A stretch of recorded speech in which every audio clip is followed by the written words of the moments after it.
G'day, welcome to this week's FriBaT, Friday Beers and Tools with Andy. Well, we've got another one from Dan Murphy's or BWS or somewhere like that.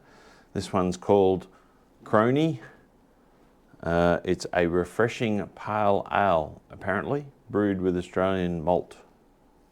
Thought all Australian beers would have been brewed with Australian malt, but anyway. What do they have to say about this? Perfectly balanced with a true Aussie flavour, Crony ales are brewed to enjoy with those mates who stand by you through thick and thin. Doesn't really tell you much about the beer, does it? This is made in Victoria. It's 1.3 standard drinks, 4.4% alcohol, and let's see what it's like. Happy Friday.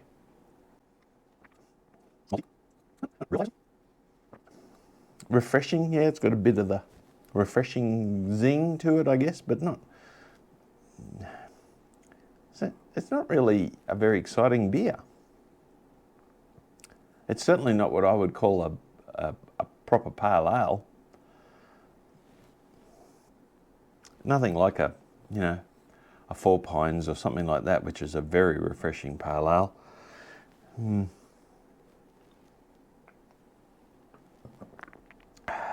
Look, it's beer.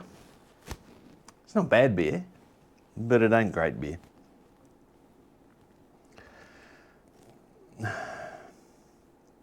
Pretty disappointing, really. Look, I'm going to drink it. There's nothing wrong with it per se. It's just not particularly flavoursome.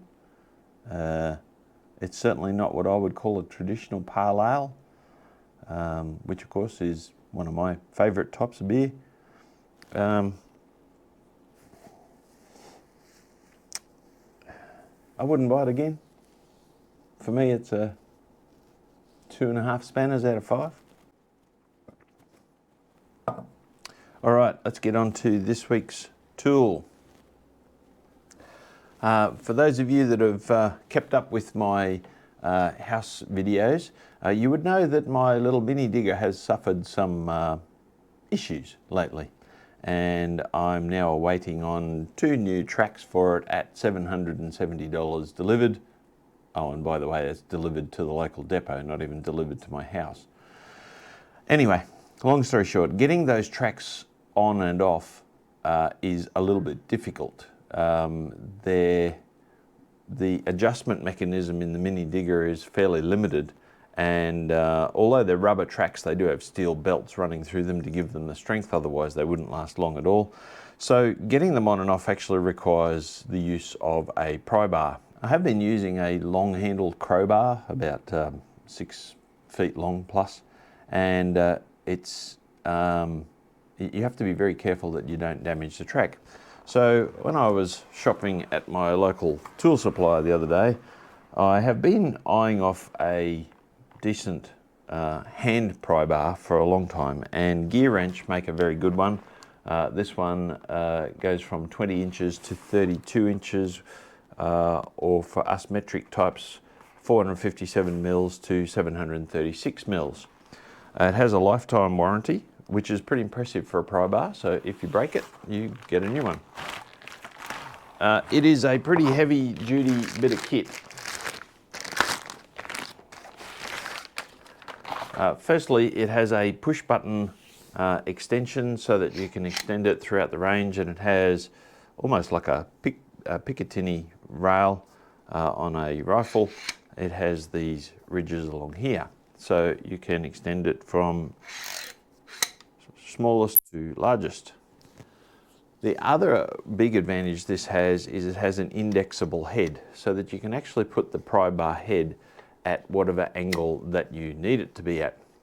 Now this must be a pretty decent ratchet system in here to be able to take the torque at full length, because a big bloke at that length of pry bar can get a lot of torque on something. Anyway, it's got a lifetime guarantee, so that's interesting. It's not a particularly cheap tool. As I said, I bought this from my local tool shop total tools, and it cost me $89.30.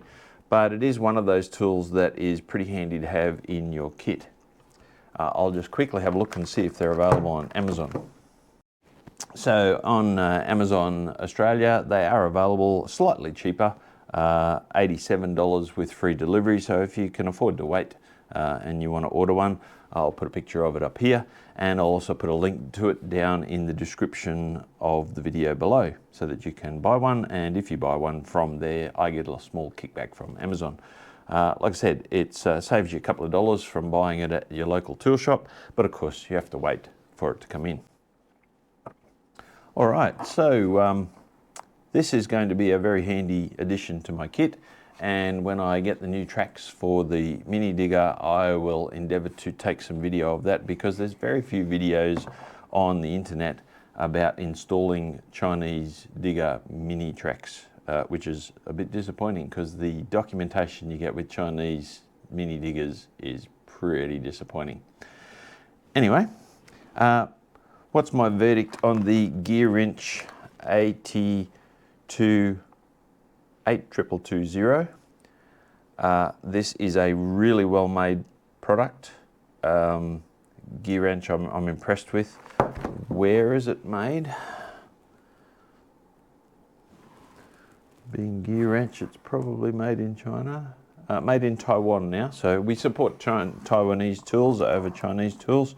So well done Gearwrench for having them made in Taiwan. It seems to be a very nice bit of kit. Obviously it's a heavy duty piece of equipment, and yeah, it's pretty nice. So on my value for money rating, at $87 from Amazon Australia, it's not a cheap tool, and you don't really need one. Please don't use normal screwdrivers as pry bars, because they're not designed for it. Use a pry bar. So I guess from that perspective, for a medium to biggish pry bar, $87, let's say it's a 3 out of 5 beers for value. For functionality, I'm impressed with how well this thing's made. The locking mechanism on the extension seems to be very robust, as does the ratchet on the end of the tool as well. So I'm going to give it a 5 out of 5 for functionality. It seems to be a really nicely made piece of kit. Anyway, that's it for this week's FriBaT, Friday Beers and Tools. I hope you enjoyed that. Take care where you are, and see you next week. Cheers.